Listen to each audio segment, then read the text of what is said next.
Good morning everyone. This is Kirti Tiwari and in this video we will discuss practice paper 25 from Dr. Ranjit Singh and practice paper 1 to 24 I have already uploaded on the channel.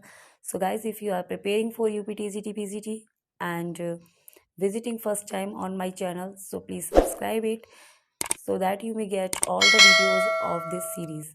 And now start this session without wasting any time. So the very first question of this practice paper is, which year marks the beginning of the Romantic age in English literature? In English literature, which year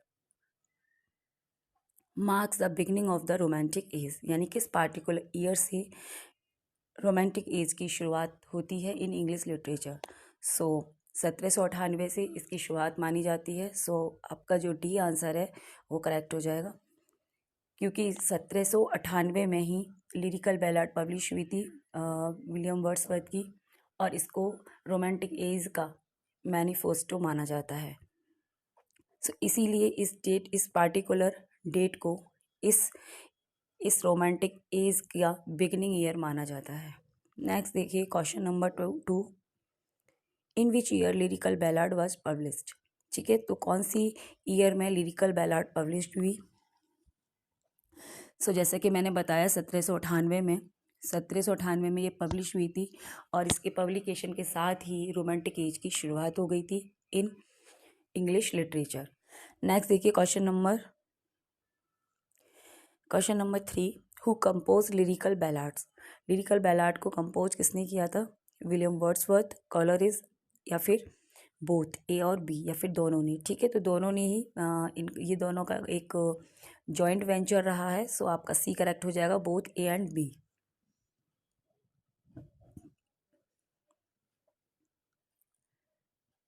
what is the time period of romantic age? Romantic age का time period क्या माना जाता है? तो ये 1798 से शुरू हुआ था एंड 1837 तक ये रहा. तो आपका डी करेक्ट हो जाएगा. 1837 से in the history of English literature Victorian age की शुरुआत होती है, क्योंकि क्वीन विक्टोरिया जो है रानी बन जाती है इंग्लैंड की, तो उनके साथ ही विक्टोरियन एज की शुरुआत होती है. इसीलिए 1837 तक रोमांटिक एज का पीरियड माना जाता है. नेक्स्ट देखिए question number 5. What is the greatest political event of romantic age? Romantic as की सबसे महानतम पॉलिटिकल इवेंट क्या रही? तो इस एज के दौरान एक जो ग्रेट इवेंट थी वो घटित हुई, वो थी फ्रेंच रेवोल्यूशन, फ्रेंच की क्रांति. आपका ए ठीक हो जाएगा. नेक्स्ट देखिए question number 6. French revolution was a revolt against, ये एक रिवोल्ट था किसके अगेंस्ट? एक्सप्लॉयटेशन, शोषण के विरुद्ध, है ना. नेक्स्ट देखिए question number 7. Which revolt is recognized as the power of common people? कौन से विद्रोह को रिकॉग्नाइज किया जाता है as a power of common man, common people? The French revolution. आपका बी करेक्ट हो जाएगा. नेक्स्ट देखिए क्वेश्चन नंबर 8. देखिए व्हेन फ्रेंच रेवोल्यूशन बिगन? अब ये शुरू कब हुई थी? फ्रेंच रेवोल्यूशन की शुरुआत मानी जाती है 14 जुलाई 1789 में. ठीक है, तो आपका डी करेक्ट हो जाएगा यहाँ पर. Question number 9. Which incident is noted as starting of French revolution? French revolution की स्टार्टिंग इवेंट किसको माना जाता है, इंसिडेंट किसे माना जाता है?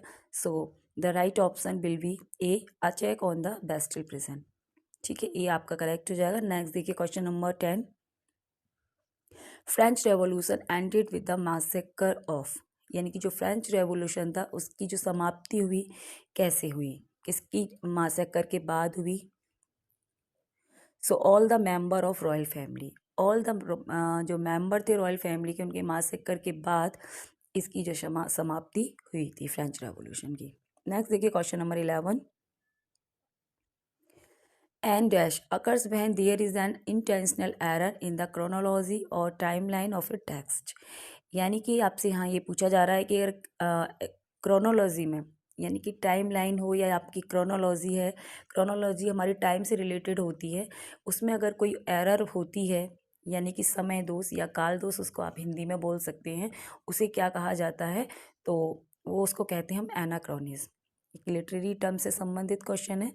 एनाक्रोनिज्म आपका बी सही हो जाएगा. So anachronism occurs when there is an error in the chronology. Next देखिए क्वेश्चन नंबर 12.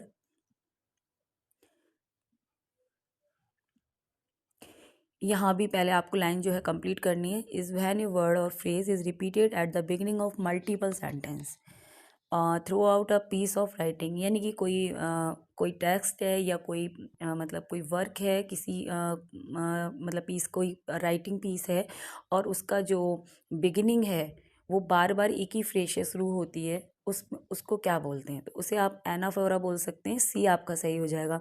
जैसे कि इसका जो बेस्ट एग्जाम्पल मैं बता दूं तो आपने चार्ल्स डिकेंस का एक नोवेल है टेल ऑफ टू सिटीज़, उसमें एक ये इसका एग्जाम्पल है एनाफोरा का कि it was the best of time, it was the worst of time, it was the age of wisdom, it was the age of foolishness. तो वो बेस्ट एग्जाम्पल है एनाफोरा का. ठीक है, नेक्स्ट देखिए क्वेश्चन नंबर 13. यहाँ भी आपको कंप्लीट करना है. Occurs when something non human such an animal, place और inanimate object behave in a human like way. ठीक है, जब नॉन मतलब जैसे एनिमल होते हैं या कोई निर्जीव ऑब्जेक्ट और नॉन मतलब अमानवीय चीज़ें बिहेव करती हैं एज ए ह्यूमन वे में, तो उसको क्या बोला जाता है? तो उसे बोलते हैं एंथ्रोपोमोर्फिज्म. नेक्स्ट देखिए question number 14. is the use of informal language and slang. It is often used by author to lend a sense of realism to their characters and dialogue. इसे कॉलोकलिज्म बोला जाता है. तो आंसर आपका सी करेक्ट हो जाएगा. नेक्स्ट देखिए क्वेश्चन नंबर 15.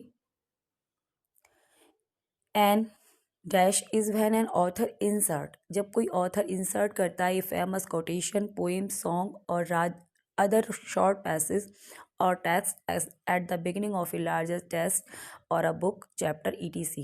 तो उसे क्या बोलते हैं? उसे बोलते हैं epigraph. So answer will be A, epigraph होता है वो. नेक्स्ट देखिए question number 16. What is terza rima? So terza rima is an end stop 3-line stanza. So your answer will be ए.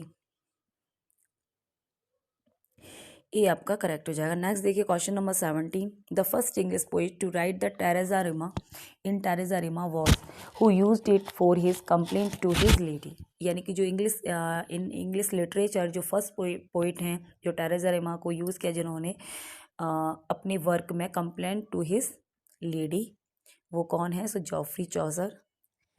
सो ऐसे ही नहीं इन्हें फादर ऑफ इंग्लिश पोइट्री बोला जाता.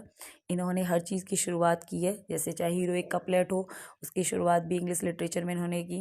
Rhyme royal and Teresa Rima में भी इनका नाम आ रहा है. सो नेक्स्ट देखिए question number 18. Tennyson used dash stanza form in his lotus eater. यानी कि कौन सी स्टेंजा को इन्होंने अपनी लोटस ईटर में यूज़ किया है? सो स्पेंसेरियन स्टेंजा को यूज़ किया है टेनिसन ने. सो आपका बी करेक्ट हो जाएगा. देखिए question number 19. Who among the following not the writer of heroic couplet. निम्न में से कौन सा राइटर हीरोइक कपलेट से एसोसिएटेड नहीं है? सो जॉन मिल्टन आपका करेक्ट हो जाएगा. ठीक है, चौसर ने तो इंट्रोड्यूस कराया था इससे.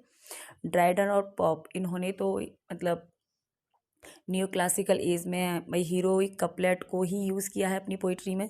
सो इसी के लिए जाने जाते हैं. तो जॉन मिल्टन आपका करेक्ट हो जाएगा. नेक्स्ट देखिए क्वेश्चन नंबर 20.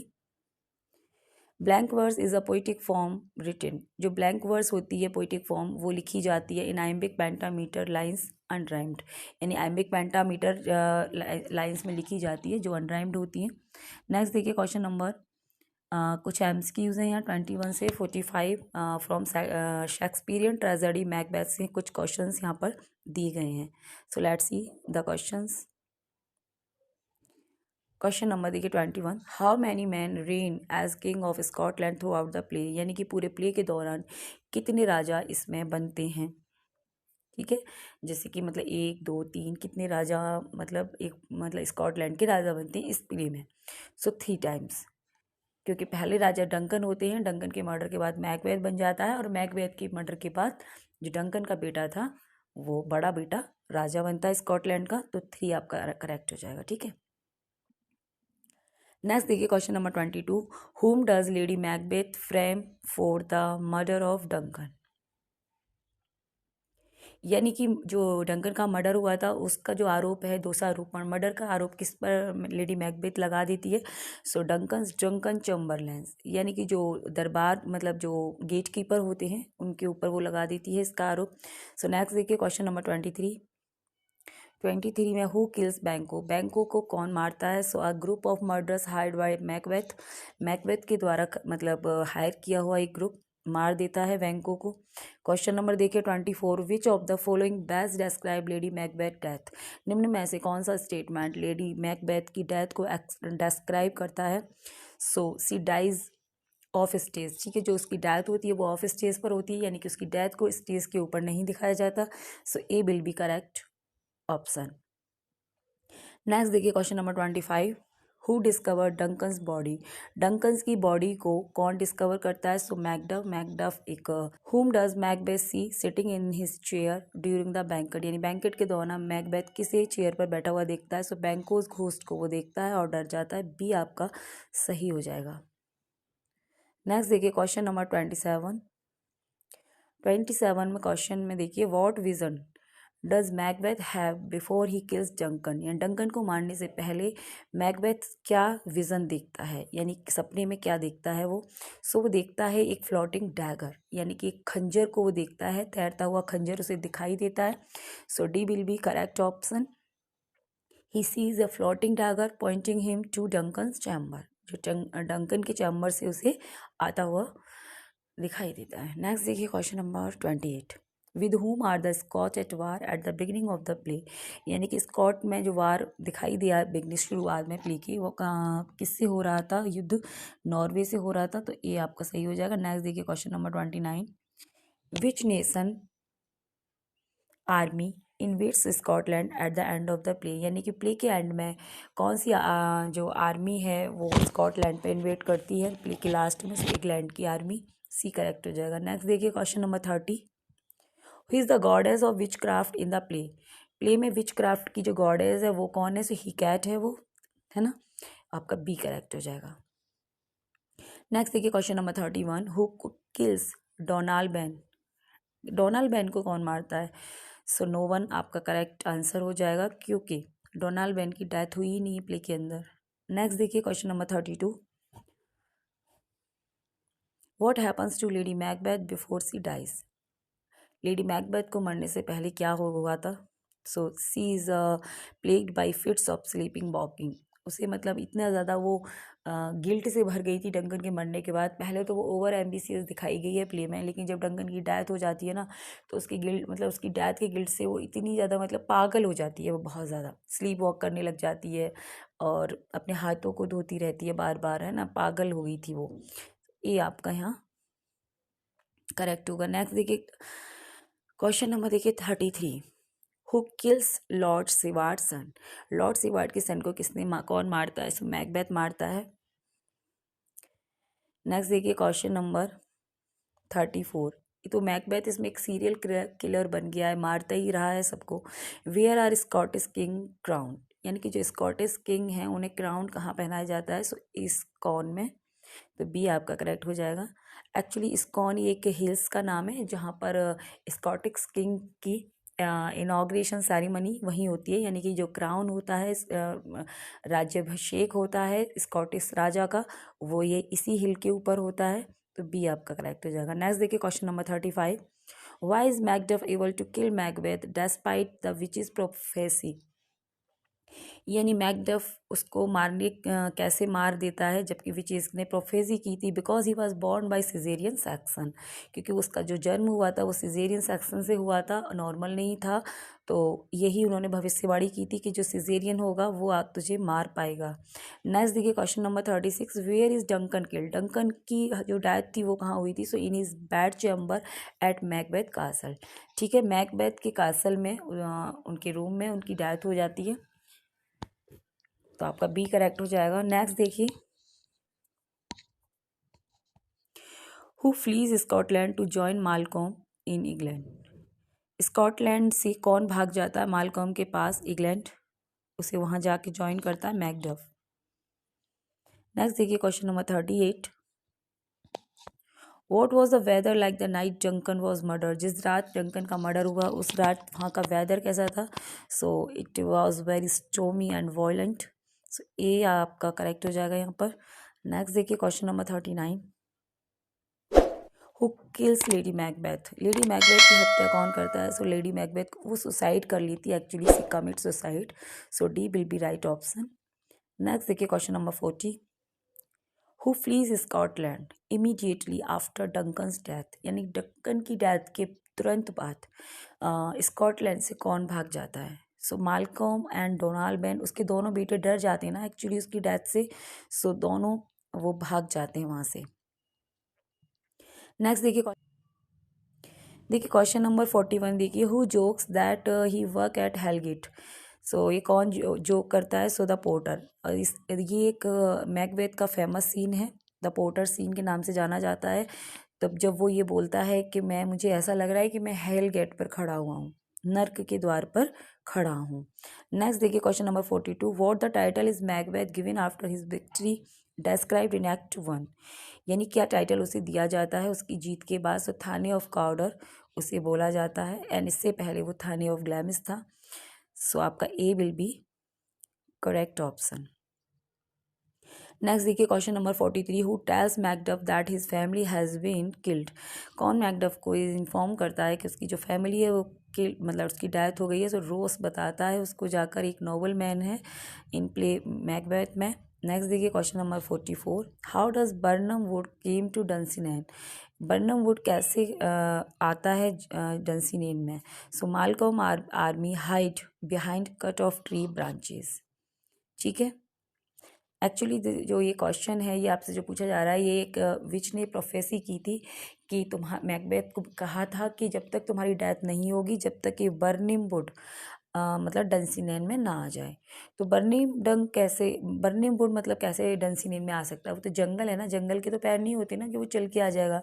लेकिन होता क्या है कि जो आर्मी थी, जब मैकबेथ के ऊपर अटैक होता है तो जो आर्मी होती है वो उस जंगल, जो पेड़ होते हैं ना उनकी जो लीव्स है उस उसको आगे कर उसके पीछे वो जो आर्मी है छिप कर आती है, जिससे कि किसी को पता ना चले कि अटैक होने वाला है।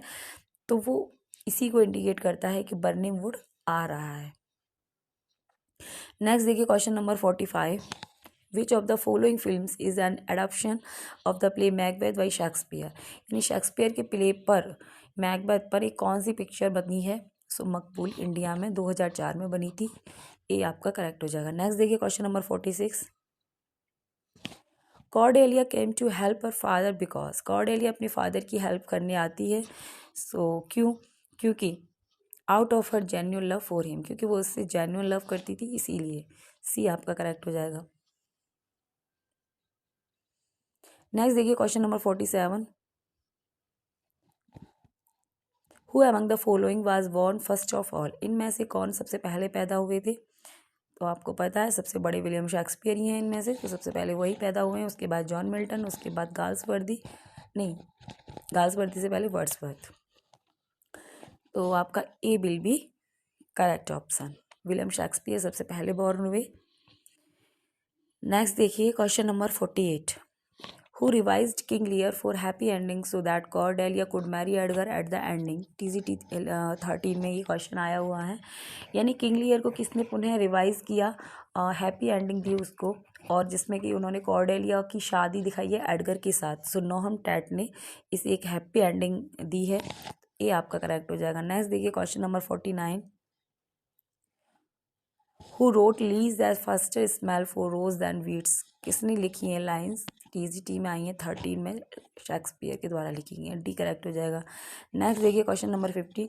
इन विच Shakespearean play does Quran appear, जो कुरान करेक्टर है ये अपीयर होता है इन किंग लियर, तो सी आपका करेक्ट हो जाएगा। नेक्स्ट देखिए question number 51। Which of the following flower does the made Ophelia not give away, है ना, ऑफिलिया को निम्न में से कौन सा फ्लावर नहीं दिया जाता? सो वायलेट नहीं दिया जाता, ये आपका करेक्ट होगा। नेक्स्ट देखिए question number 52। Who names the historical place of Shakespeare a mirror of Kings, यानी कि जो विलियम शेक्सपियर हैं उनके हिस्टोरिकल जो प्लेस हैं उन्हें मिरर ऑफ किंग्स कहा है सैगल ने, तो ये यहाँ सही होगा। नेक्स्ट देखिए question number 53। Question number 53. Who writes? The knowledge both of the poet and the man of science is pleasure, but the knowledge of one's cleaves to us as a necessary part of our existence, our natural and unalienable inheritance. The other is a personal and individual acquisition, slow to come to us, and by no habitual and direct sympathy connecting us with our fellow beings. सो ये लिखा है William Wordsworth ने। सो आपका D correct हो जाएगा, D correct हो जाएगा। Next देखिए question number 54।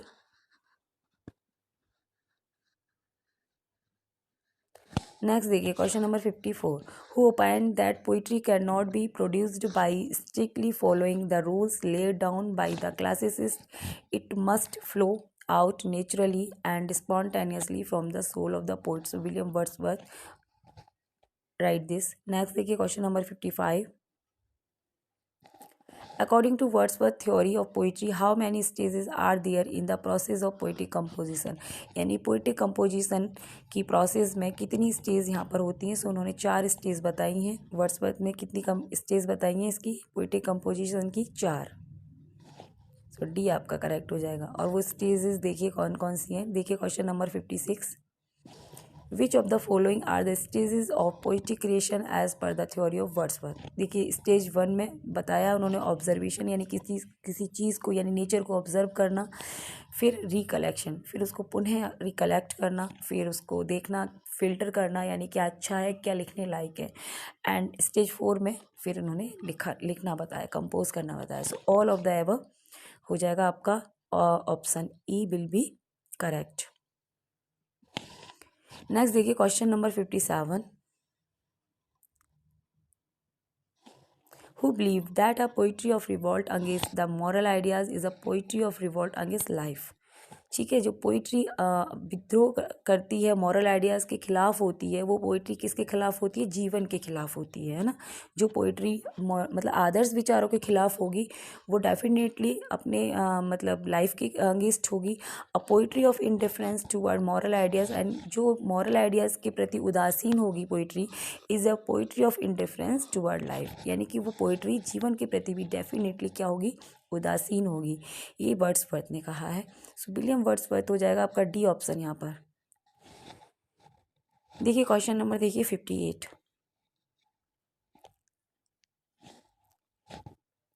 For Wordsworth imagination is combining power creative faculty. So both A and B आपका करेक्ट हो जाएगा।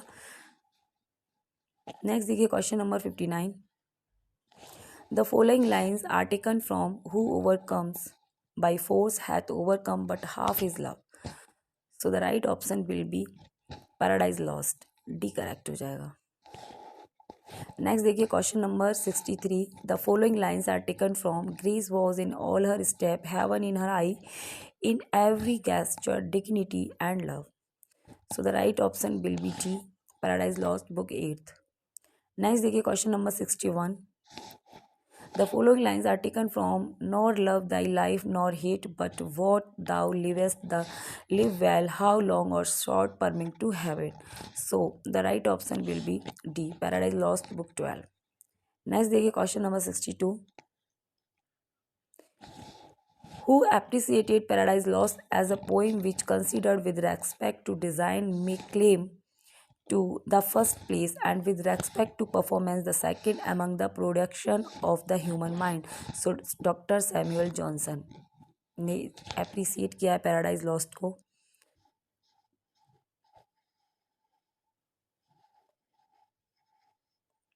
नेक्स्ट देखिए question number 63। Paradise Lost is one of the books which the reader admires and lay down and forgets to take up again.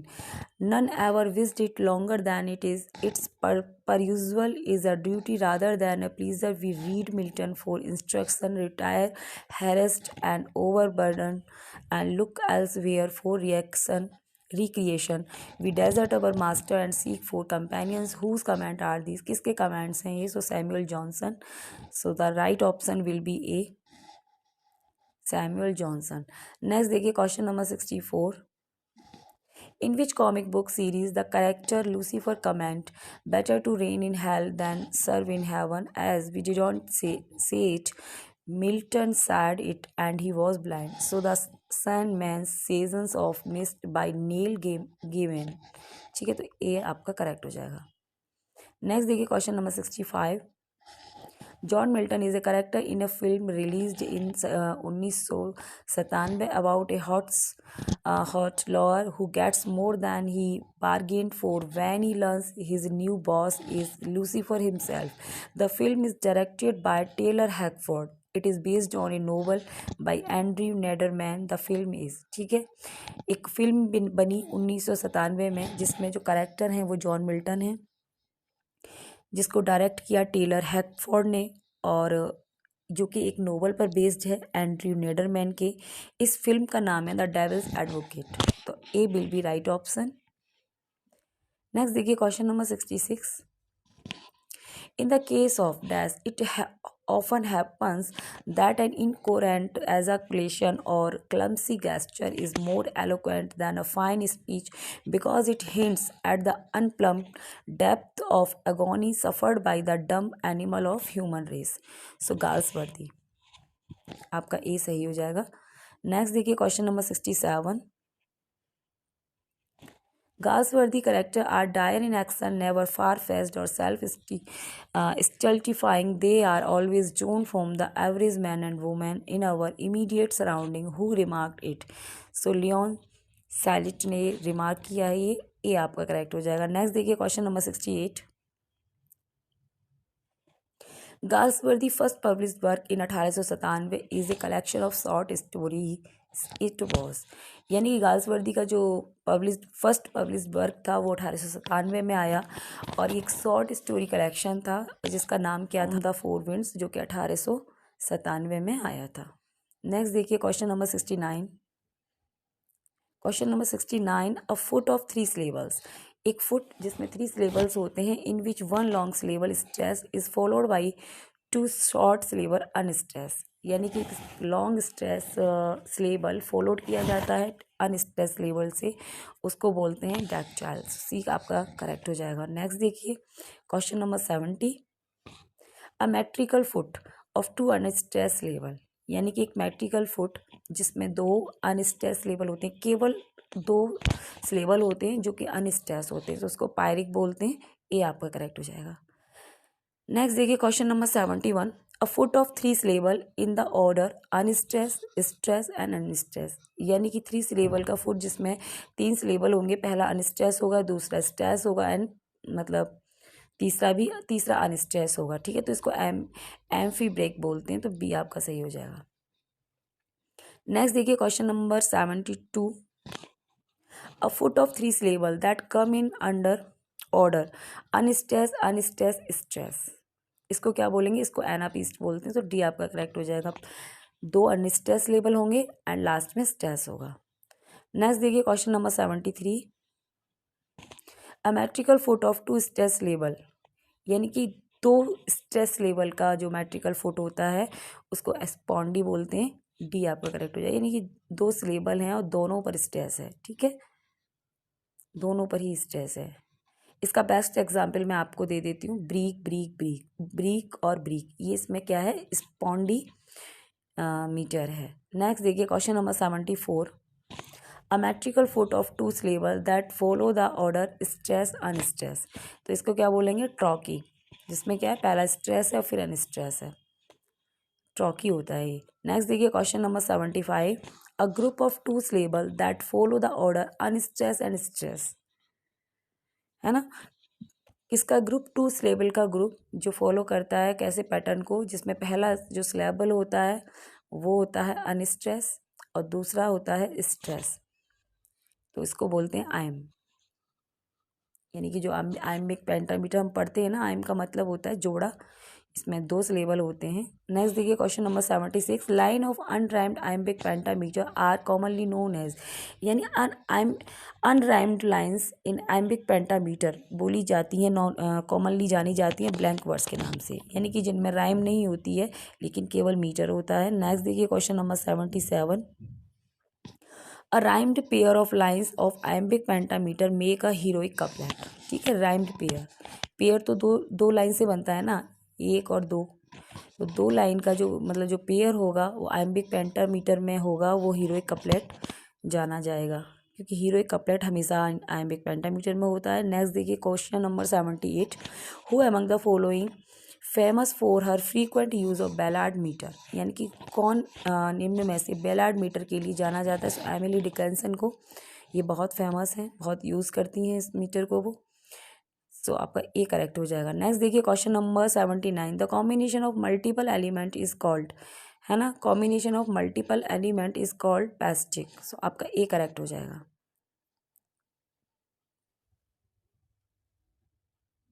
देखिए question number 80, question number 80, which technique challenges the role of narrator in novel. Which technique challenge करती है role of narrator in novel. So fabulation, so C will be right option. Next देखिए question number 81, so white is पोएमियना, ये क्या होता है। So question metafiction is the right option.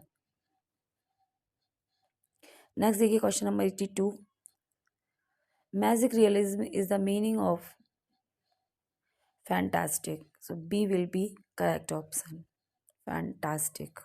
Next देखिए question number 83, the political economic और military predominance और control of one state over others is term, ये जो टर्म है इसे क्या बोला जाता है।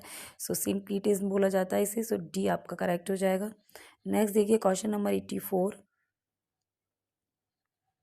The statement God is dead appears in the work of, ये जो स्टेटमेंट है गॉड इज डैड किसके वर्क में अपीयर होता है। So Friedrich Nietzsche. So A will be correct option. Next देखिए question number 85, who in his book the death and life of great American cities 1961 criticise the urban planning as it had developed within modernism and mark the transition from modernity to post modernity in thinking about urban planning. So Friedrich Nietzsche, उनकी books हैं ये आपका correct हो जाएगा। Next देखिए question number 86, lipstick feminism is a variety of that seeks to ascertain the woman could still be feminist without ignoring or negating their femininity, particularly in terms of sexuality। सो आपका ये हो जाएगा, ये हुआ था थर्ड वेव फेमिनिज्म। ये जो feminism है इसकी इसकी जो है फोर वेव्स आई थी, तो ये थर्ड वेव से एसोसिएटेड है। नेक्स्ट देखिए question number 87, who conclude in his work as जॉइड 1970 that since meaning can not come from author, author it must be actively created by the reader, though a process of textual analysis। So Roland Gerhard Barthes, so A will be correct option। Next देखिए question number 88, a lover discourse fragment as 1977 book by, किसके द्वारा लिखी गई है ये book. Lover discourse 88 Roland Gerard Barthes के द्वारा लिखी गई है। ठीक है, सो याद रखिए ये लवर डिस्कोर्स बुक। नेक्स्ट देखिए question number 89, who wrote the popular novels midnight children 1981 and the titanic verse 1988। Salman Rushdie के नोवेल हैं, ये बहुत फेमस हैं, ये आपका करेक्ट हो जाएगा। नेक्स्ट देखिए question number 90, who coined the term historiographic metafiction to refer to works that fictionalize actual historical event or figure। So Linda Hutcheon, तो आपका ए सही हो जाएगा। नेक्स्ट देखिए question number 91, catch 22 is a satirical war novel published in 1961 by American author. So आपका answer हो जाएगा Joseph Heller, A will be correct option. Next देखिए question number 92, the history of madness 1961, the archaeology of knowledge 1969, discipline and punish 1975 and the history of sexuality 1976 are the notable work of, ये किसके notable work हैं। सो Paul Michael डोरिया फॉकल्ट, तो आपका D correct हो जाएगा। Next देखिए question number 93, the Nobel prize for literature 2020 was awarded to, किसको गया था 2020 का literature award for her unmistakable poetic voice and with austere beauty makes individual existence universal. So Louise Gluck. So आपका D correct हो जाएगा। Next देखिए question number 94। Question number 94 the mock epic are written for the purpose of satirizing. A आपका correct हो जाएगा।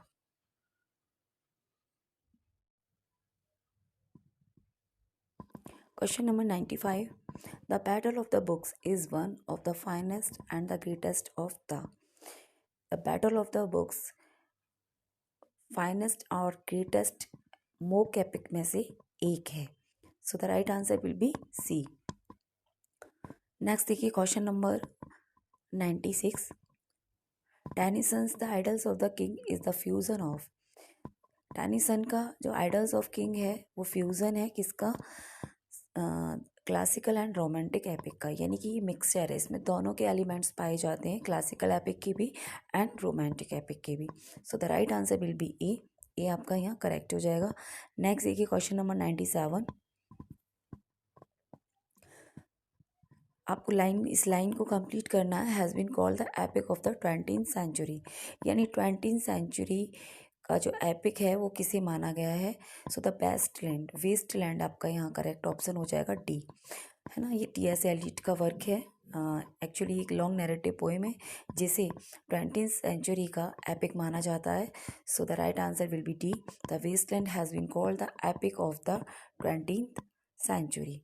Next देखिए question number 98 an epic follows certain connections like, यानी कि एक एपिक जो है फॉलो करता है सर्टेन कनेक्शन, जैसे begin with an invocation of the muse, यानी कि आवाहन के साथ स्टार्टिंग इसकी होती है। So the right answer will be C. And the next है 99 question number lyric is derived from the Greek word, यानी कि जो लिरिक वर्ड है वो ग्रीक वर्ड से ड्राइव्ड हुआ है ना। तो डी सी आपका यहाँ करेक्ट हो जाएगा। नेक्स्ट देखिए question number 100 lyric is a Greek song, ये ग्रीक सॉन्ग होता है। So C will be right option. Next देखिए question number 101 which sentence has a transitive verb, यानी कि इनमें से कौन से सेंटेंस में एक ट्रांजिटिव वर्ब है। So the right option will be D, he treated her badly. ठीक है, इसमें है केवल ये ट्रांजिटिव वर्ब है ट्रीटेड, है ना, बाकी सब इंट्रांजिटिव हैं, और ये टीजीटी 2011 में आया हुआ क्वेश्चन है। सो डी आपका करेक्ट हो जाएगा। नेक्स्ट देखिए question number 102 what is the suitable prefix for the word bitter, यानी बिटर के लिए जो सुइटेबल प्रीफिक्स क्या रहेगा। So the right answer will be M. D आपका यहाँ सही हो जाएगा, है ना। पीजीटी 2013 में ये आया हुआ है क्वेश्चन। नेक्स्ट देखिए question number 103 you should inform your superiors about all those events who are directly related to your work, no error, यानी कि इसके ना सी पार्ट में एरर है। So the right answer will be C आपका यहाँ पर करेक्ट हो जाएगा। नेक्स्ट देखिए question number 104 it is very important that you be firm on what you decided for implementation and no error। So यहाँ भी आपका जो डी पार्ट है उसमें सी पार्ट में एरर है। So the right answer will be C. Next देखिए question number 105 what should we do is a matter of our own choice and desire, no error. So यहाँ आपका जो right answer होगा वो ए हो जाएगा, क्योंकि ए पार्ट में यहाँ पर एरर है। नेक्स्ट देखिए क्वेश्चन नंबर देखिए 106 I don't understand what to make employees so agitated on such trivial issues, no error. कौन से पार्ट में यहाँ पर एरर है। So the right answer will be B.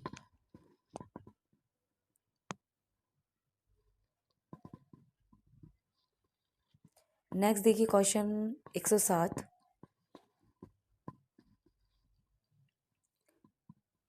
why we do not meet to discuss this matter in detail on Friday next, no error।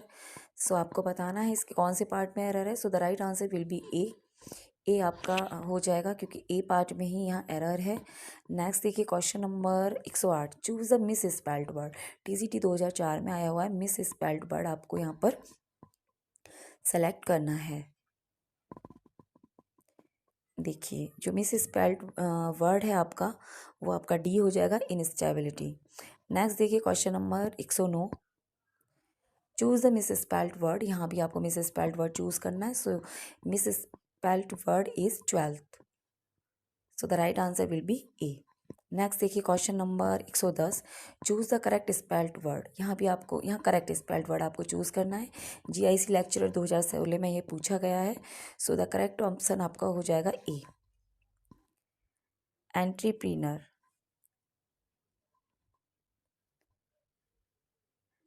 And इसके बाद देखिए, read the following passage carefully and answer the questions 111 से 114 given below it. सो आपको जो passage है वो सभी आप अपने लॉजिक से वहाँ कर लेते हैं, तो इसे हम नहीं पढ़ेंगे। नेक्स्ट देखिए, इसके बाद यहाँ तक 114 तक तो आपके हो गए क्वेश्चंस पैसेज वाले।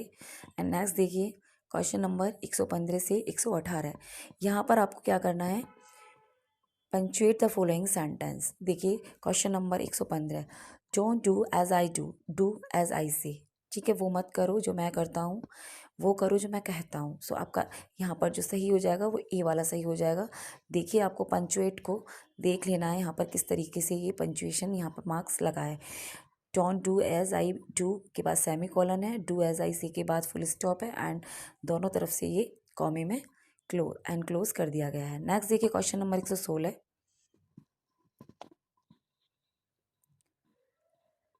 Yes please I said. So आपका जो right option will be B, yes comma please comma I said, ये आपका सही हो जाएगा। Happen to be my uncle retired from the university last summer. So TCT 11 में ये पूछा गया है, यहाँ भी आपको पंचुएशन का ही ध्यान रखना है। सो वो हो जाएगा सी वाला, है ना। सी आपका यहाँ पर करेक्ट हो जाएगा। केवल जो सारा सभी सही था, बस केवल यहाँ पर जो हु है उससे पहले यहाँ पे कॉमा लगा दिया है। उस वाले जो क्वेश्चन था उसमें कॉमा नहीं था। ठीक है, तो इसके लिए आपको क्या है कि ये ऐसे केवल ऑप्शन देख के समझ नहीं आएगा।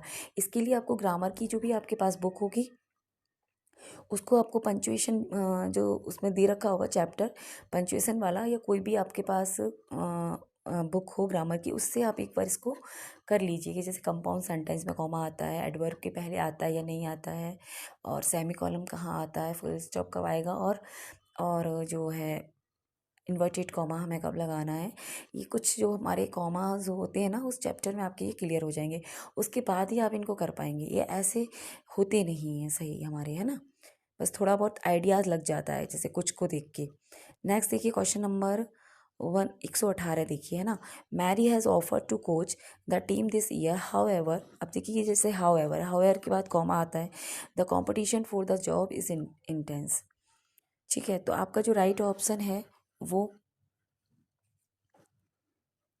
डी हो जाएगा, क्योंकि यहाँ पे जैसे देखिए आपने ईयर के बाद यहाँ पे कॉमा लगाया, लेकिन जो आपका सही होता है ना होगा ना, वो वहाँ ईयर के बाद सेमी कॉलम लगेगा, सेमी कॉलम आएगा, तो है ना आपका टी सही हो जाएगा यहाँ पे। तो इसके लिए आप बुक से थोड़ा सा इस चैप्टर को कर लीजिएगा प्लीज़। एक दो क्वेश्चन इसमें से ज़रूर आ जाते हैं एग्ज़ाम के अंदर। नेक्स्ट देखिए question number 119, how many part of speech are there in numbers. ठीक है, तो कितने पार्ट ऑफ स्पीच होते हैं, तो आपको पता है 8 होते हैं। जैसे कि नाउन है हमारा, noun, pronoun, adjective, article, adverb, verb वगैरह, तो 8 होते हैं संख्या में। तो ये जी आपका यहाँ पर करेक्ट हो जाएगा। नेक्स्ट देखिए question number 120, his courage won his honour, the word honour is. So the word honour क्या है यहाँ पे, सो एक नाउन है, so D will be right option. Next देखिए question 121, the noun form of the verb experience. जो noun form है experience की वो क्या होगी, यहाँ PGT 2013 में आया है, D will be right option, D यहाँ सही हो जाएगा। नेक्स्ट देखिए question number 122, the noun form of the adjective rare. Rare की नाउन फॉर्म आपको बतानी है, सो रेयरिटी हो जाएगा यहाँ पे, सी आपका करेक्ट हो जाएगा। नेक्स्ट देखिए क्वेश्चन नंबर 123 से 125, fill in the blanks with correct form of verb given in the bracket. यानी आपको इनमें आपको करेक्ट वर्ब फॉर्म भरनी है। देखिए 123, आई के बाद देखिए I to you for half an hour when the telephone bill rings. यहाँ पे सही करेक्ट फॉर्म आपको भरनी है। So the right option will be D, I shall have been speaking to you for half an hour when the telephone bell rings. तो T correct हो जाएगा। Next देखिए question number 124। She dash her mother before, यहाँ before लगाई, future perfect का example है। तो यहाँ पर शी के बाद विल हैव मेट आ जाएगा। She will have met her mother before I see her again. So the right answer will be B. Next देखिए question number 125। She dash there, यानी कि she will be singing there, यानी वो वहाँ गा रही होगी। तो आपका फ्यूचर कंटिन्यूअस टेंस से है ये, तो सी विल बी राइट ऑप्शन। ठीक है, तो ये आपकी आंसर कीज।